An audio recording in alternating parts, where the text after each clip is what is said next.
సత్యమూర్తి గారు, రెండో రోజు అసెంబ్లీ అండ్ కౌన్సిల్ స్టార్ట్ అయింది. ఎల్ నినోతో దాదాపు ఎంతమంది రైతులు ఇబ్బంది పడుతున్నారు, కానీ అటు చంద్రబాబు నాయుడు గారి యొక్క విజన్ బట్టి అటు పట్టిసీమ నుంచి కావచ్చు, మిగతా వాటర్ ఎలా తీసుకొస్తున్నారు, మ్యాక్సిమం కష్టాలు లేకుండా చేసేటువంటి ప్రయత్నాలు చేస్తున్నారు.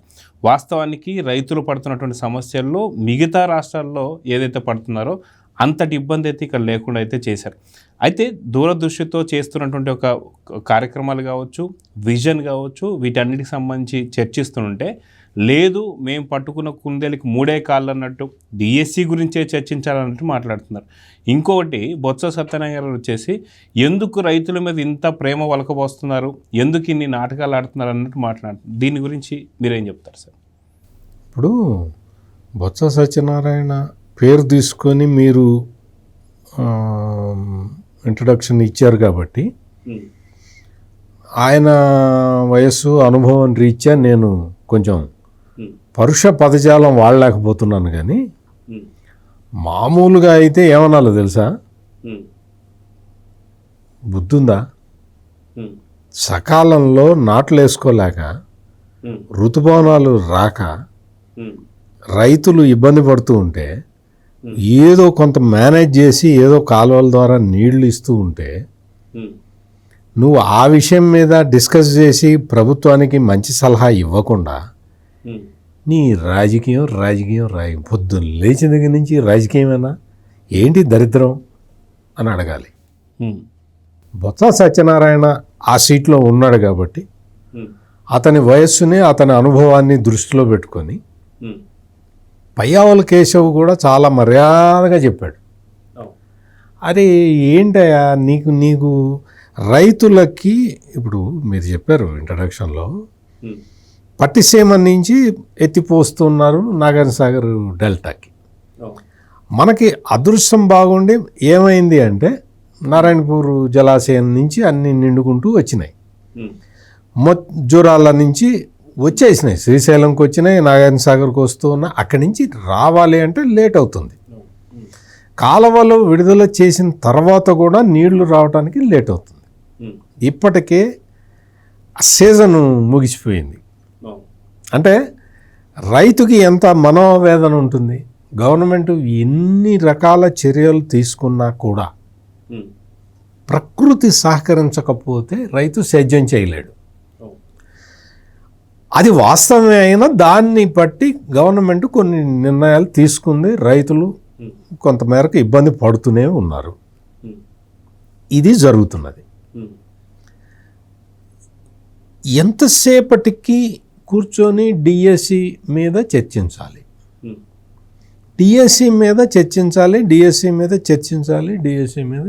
ఇదే గోల. ఎందుకు చర్చించాలి?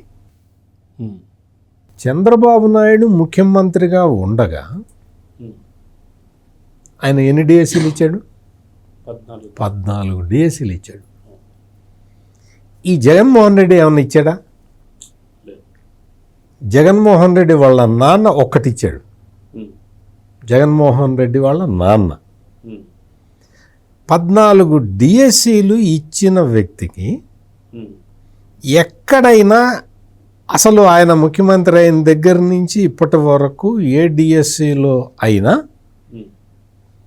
ఉద్యోగాలు అమ్ముకునే దరిద్రమైన పని ఆయన ఎప్పుడన్నా చేశాడా? అసలు ఆయన ఉద్యోగాలు అమ్ముకునే వ్యక్తే? ఎంతమంది టీచర్లను ఆయన రిక్రూట్ చేశాడు? 2 లక్షల మంది. ఈ బొత్స సత్యనారాయణ విద్యాశాఖ మంత్రిగా ఉంది కొద్ది కాలమే అయినా టీచర్ల ట్రాన్స్ఫర్లో డబ్బులు తీసుకున్నాడని వచ్చిందా? వచ్చింది కదా. చంద్రబాబు నాయుడు ముఖ్యమంత్రి అయిన దగ్గర నుంచి 1995 నుంచి ఆయన ఎప్పుడు ముఖ్యమంత్రిగా ఉన్నా ఈ టీచర్లకి సంబంధించి ట్రాన్స్ఫర్లు ఇవి ఎట్లా చేయాలి ఏంటి అని ఆయన కౌన్సిలింగ్ పెట్టి ఆయన ఆన్లైన్లో ట్రాన్స్ఫర్లో చేసే టీచర్లకి ఆన్లైన్ ట్రాన్స్ఫర్ చేసే విధానం తీసుకొచ్చిన వ్యక్తి చంద్రబాబు నాయుడు. కరప్షన్ లేకుండా. ఆయనకి తెలుసు కదా ఈ బొత్స సత్యనారాయణ లాంటి విద్యాశాఖ మంత్రులు వస్తారని చంద్రబాబుకి తెలీదా? తెలుసు. అందుకనే ఆయన ఆన్లైన్లో పారదర్శకంగా నువ్వు అప్లై చేసుకో, మ్యూచువల్, స్పౌసు, ఇట్లా రకరకాల కేటగిరీస్ ఉంటాయి. అంటే భార్య భర్త ఒకే చోట పనిచేయాలి, ప్రయారిటీస్ ఉంటాయి. ఆ ప్రయారిటీస్ ప్రకారం ట్రాన్స్ఫర్లు ఆటోమేటిక్గా జరిగిపోతాయి. అటువంటి విధానాలు తీసుకొచ్చాడు కదా టీచర్లు ఉన్న టీచర్లు చక్కగా పనిచేసే వాతావరణం కల్పించటం, కొత్త టీచర్లు రిక్రూట్మెంట్, కొత్త టీచర్లు ఎప్పటికీ టీచర్లు రిటైర్ అవుతూ ఉంటారు కదా, ఆ పోస్టులని భర్తీ చేయటం, ఇటువంటివన్నీ క్రమపద్ధతిలో క్రమం తప్పకుండా చేసిన ముఖ్యమంత్రి చంద్రబాబు నాయుడు. మరి వీళ్ళందరూ మాట్లాడతారేంటి? వీళ్ళకి ఏమి సంబంధం? డిఎస్సిలో అన్యాయాలు జరిగినాయి, అక్రమాలు జరిగినాయి, ఉద్యోగాలు అమ్ముకున్నారు. ఉద్యోగాలు అమ్ముకునే పని చంద్రబాబు నాయుడు చేస్తాడు అంటే రేపొద్దున పుట్టబోయే బిడ్డ కూడా నమ్మడు, చిచి నోర్ముయ్య అంటాడు. ఎందుకు అంటే ఆయనకున్న రెప్యుటేషన్ అటువంటిది. ఆయన క్లియర్ కట్గా నిన్న అసెంబ్లీలో కూడా చెప్పాడు, నేను ఇక్కడ ఉండంగా ఎవడన్నా ఆడు ఉద్యోగం అమ్మితే వాడి తాట తీస్తానని చెప్పాడు. అట్ట చెప్పే వ్యక్తి పొరపాటు చేస్తాడా? పొరపాటు ఎవడు చేస్తాడు తెలుసా? ఇగో 166 పోస్టులు వేస్తున్నాం కదా మనం గ్రూప్ 1. ఇగో ఈ మా కులపోళ్ళు వీళ్ళు, మా కులానికి సంబంధించిన వాళ్ళు, ఇగో మా మతానికి సంబంధించిన వాళ్ళు, ఈ 50 మందిని ఏదో ఒక విధంగా పెట్టి వాళ్ళని గ్రూప్ 1 ఆఫీసర్లు చేయి.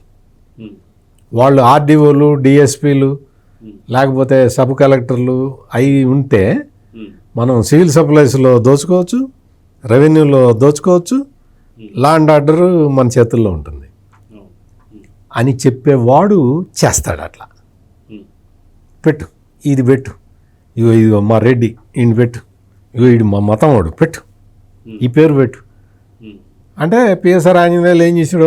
ఓఎంఆర్ షీట్ అది తీసేసి అందులో వైట్నర్ పెట్టి రుద్ది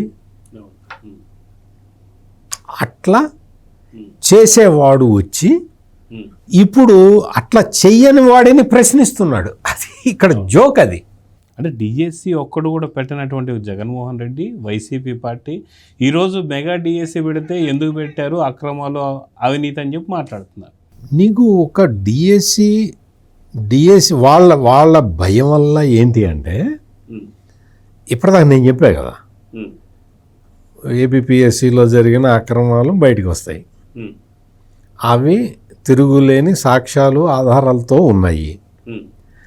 అవి బయటికి రాకుండా ఉండాలి అంటే ఏం చేయాలి? మనం లోకేష్ని బ్లేమ్ చేయాలి. లోకేష్ని బ్లేమ్ చేస్తే చంద్రబాబు నాయుడు డిఫెన్స్లో పడతాడు.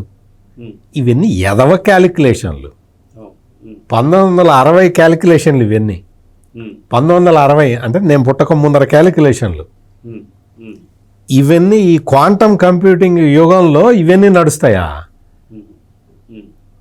నువ్వు లోకేష్ని కార్నర్ చేస్తే చంద్రబాబు నాయుడు సరెండర్ అవుతాడు. ఏం పిచ్చి ఆలోచనలు! అక్కడ సరెండర్ అవటానికి లేకపోతే కార్నర్ చేయటానికి అక్కడ ఉన్నది ఎవరు?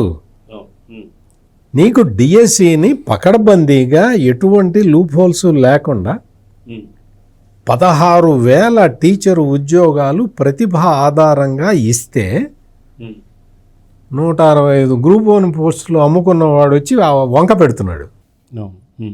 అది చెప్తారని, అది బయటకు వచ్చి చెప్తారేమోనని ఇది బయటికి తీసుకొస్తున్నారు.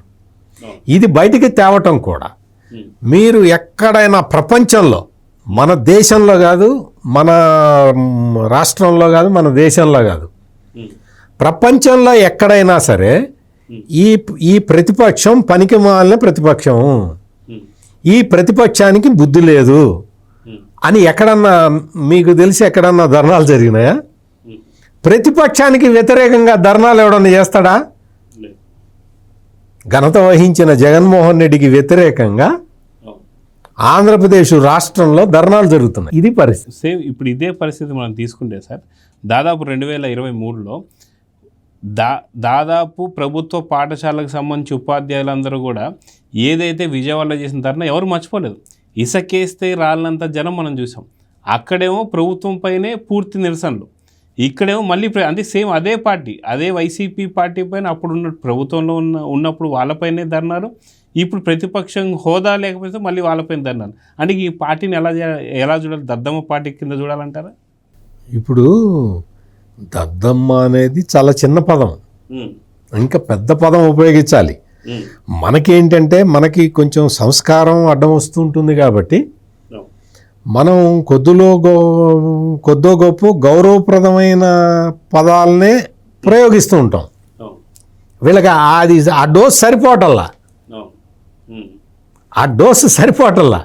కానీ మనకేమో వాళ్ళ భాష మనకు రాదు, మనం ఉపయోగించలేము. దద్దమ్మ అంటే నన్ను దద్దమ్మ అంటావా, నువ్వు ఎద్దులాగా ఉన్నావు, నువ్వు దున్నలాగా ఉన్నావు అంట.